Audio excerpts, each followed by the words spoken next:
You're about to play an unfinished level from The Last of Us Part 2.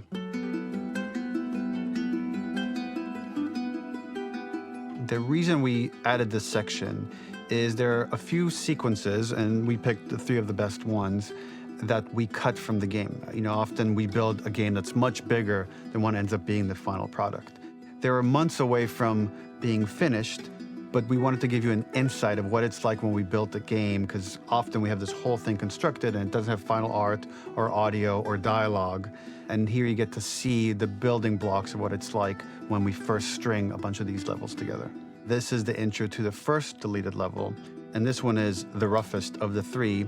We wanted to show more of how Jackson operates. So this is the festival where Ellie ultimately kisses Dina. This sequence would have come very late in the game as a flashback sequence while you're in the farm with Dina. And we wanted to show what is the rest of Jackson doing, and wanted to put on the stick, make it interactive. So you could see when you're outside, there are all these almost like carnival games that you can play. You could mix drinks, you could play with these kids that are playing a sort of clicker Marco Polo, sit down and listen to conversations. And all the different interactions were first or second pass, very, very early passes. The building blocks are there, but nothing is final. And ultimately, while we were very excited by this sequence, it's pretty fun and lighthearted. It just slowed things too much as we're barreling towards the end of the story at this point. So again, reminder, rough, missing audio, missing animation, missing gameplay tweaks, missing dialogue, but pretty representative of what it would have been. So enjoy.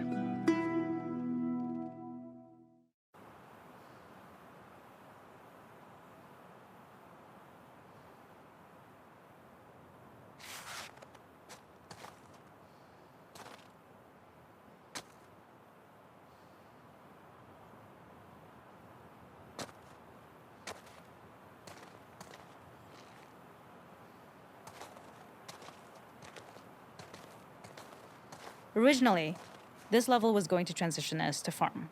We would go all the way through to the dance, where Ellie and Dina share their first kiss. Then we would play through farm, and when Ellie plays the guitar at night, she would remember the Seth incident. So, the opening for this was a little tricky. We needed it to match at least a little what you might expect emotionally coming from prior beats, because we were already purposefully disorienting you in time and space. Remember, you just came from this huge fight. To jump straight into it would have been a little too jarring.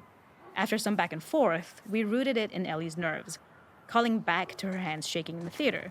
But this time, for a much more innocuous reason we'll find out later. She's nervous because she has a crush on Dina, who is the only reason why she's here at the dance.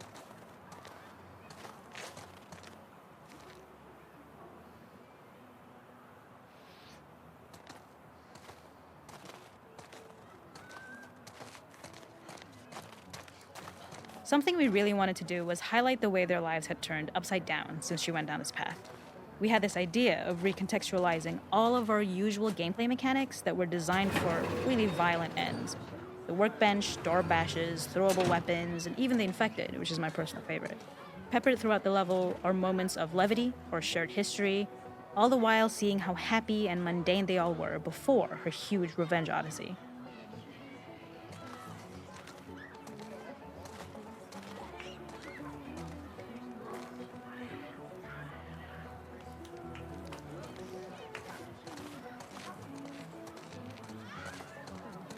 It is not a festival without one of these throwing games.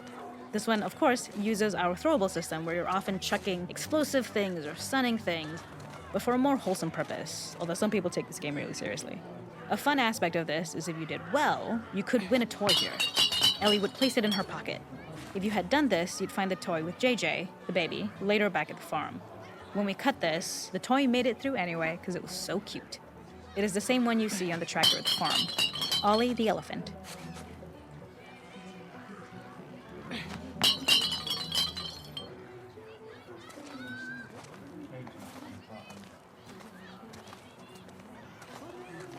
The makeup artist is pretty simple.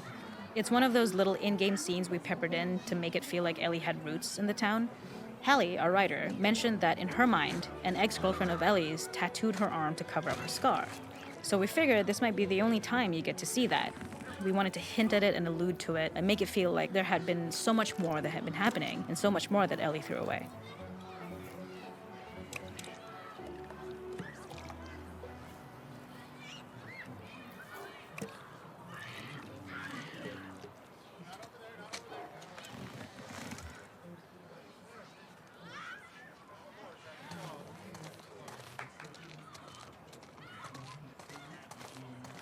This is one of my favorite sections because I think that it achieves both the slice of life aspect of Jackson while also being a stark reminder of how dark the world that they live in really is.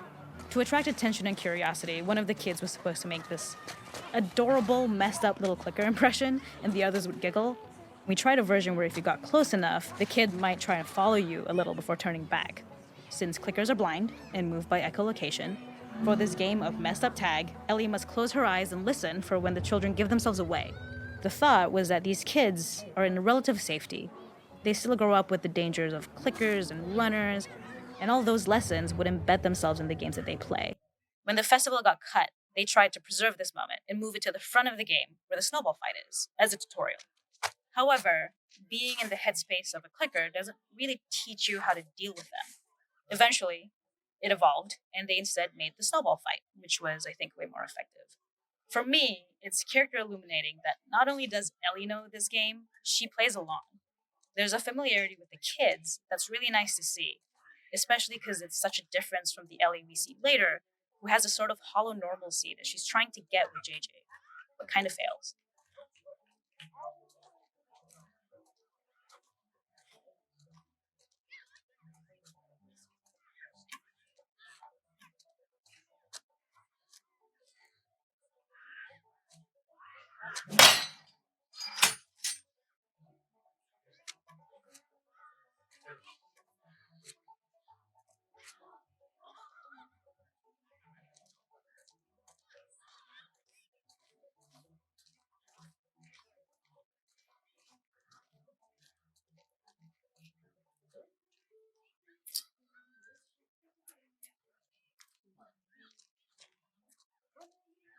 We use our workbench a lot to make a lot of things that kill and maim and hurt people.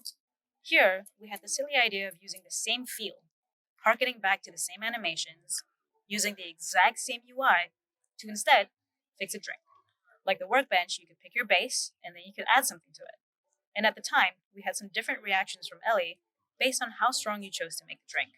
Something we wanted to prototype though, before it got cut, was picking up some ingredients around to add, like a lime or maybe a bottle of someone's favorite whiskey or salt, like you were earning upgrades. We also toyed with having Ellie carry around the drink you made and occasionally sip it, psyching herself up to go talk to Dina inside because she's nervous. It got too noodly though, because she would need to keep placing it somewhere before she did anything. So it would have ended up more trouble than it was worth.